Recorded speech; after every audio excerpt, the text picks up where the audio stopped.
আসসালামু আলাইকুম। আমি আপনাদের সাথে একটা ব্যাপার শেয়ার করব, তাই ক্যামেরাটা অন করলাম। এই যে এটা হচ্ছে একটা রাস্তা, এটা হচ্ছে একটা সিগন্যাল অ্যান্ড আমি হচ্ছে রাস্তার ওই পারে যাব।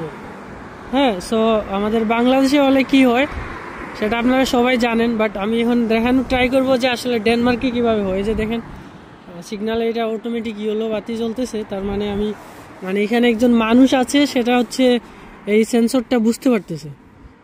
এন্ড দেন এই যে সবুজ বাতি চলে আসছে। সো আমি এখন আমার মতো করে যেতে পারি, এখানে আর কেউ আসবে না, কোনো গাড়ি টাড়ি যাবে না, সবাই দাঁড়াই থাকবে আমাদের জন্য। এই যে দাঁড়িয়ে আছে গাড়িগুলো, আর এই যে লাল বাতি জ্বললো, এখন শেষ আমার কারবার। আমি এখন আর যেতে পারবো না, আমি চাইলে ওই সাইডে আর যেতে পারবো না। এই যে লাল সিগন্যাল হয়ে গেছে, ওদের সাইডটা সবুজ হয়ে গেছে, এখন ওরা যাচ্ছে। সো এই হলো নিরাপত্তা আসলে এখানে। এই যে চলে গেছে গাড়িগুলো যাচ্ছে। তো আমি যদি আবার ওই সাইডে যেতে চাই, আবার সিগন্যালে গিয়ে দাঁড়াবো। এই যে মেয়েটা দাঁড়াই আছে, এই যে ছেলেটা দাঁড়াই আছে। সো ওদেরকে দেখে সেন্সর বুঝবে যে ওরা রাস্তা পার হতে যাচ্ছে, তখন আবার সিগন্যাল হচ্ছে গ্রিন হবে, তারপর ওরা যাবে, আর অপোজিট সিগন্যালটা রেড হবে, গাড়িগুলো দাঁড়াই যাবে। এই যে দেখেন, আরেকবার ভালোভাবে দেখাই। এই যে ওরা যাচ্ছে, আসতেছে, আর গাড়িগুলো হচ্ছে রেড সিগন্যালের কারণে দাঁড়াই গেছে।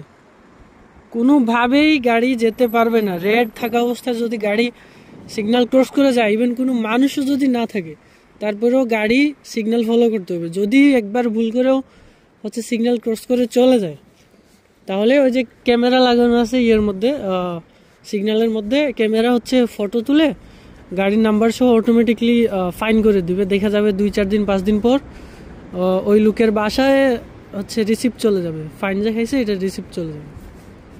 সো এই হলো অবস্থা আর কি, নিরাপত্তা। তো আমাদের দেশে হলে কি হয় সেটা আপনারা জানেন, ওভারব্রিজের উপর দিয়েও পাস হওয়া যায় না। কখনো কখনো দেখা যায় ওভারব্রিজের উপর দিয়েও মানুষ গাড়ি চালাচ্ছে। যাই হোক, ভালো থাকবেন সবাই, কথা হবে অন্য কোনো সময়। আরেকটা জিনিস চোখে বললো, সেটা অন্য কোনো দিন দেখাবো। ভালো থাকবেন।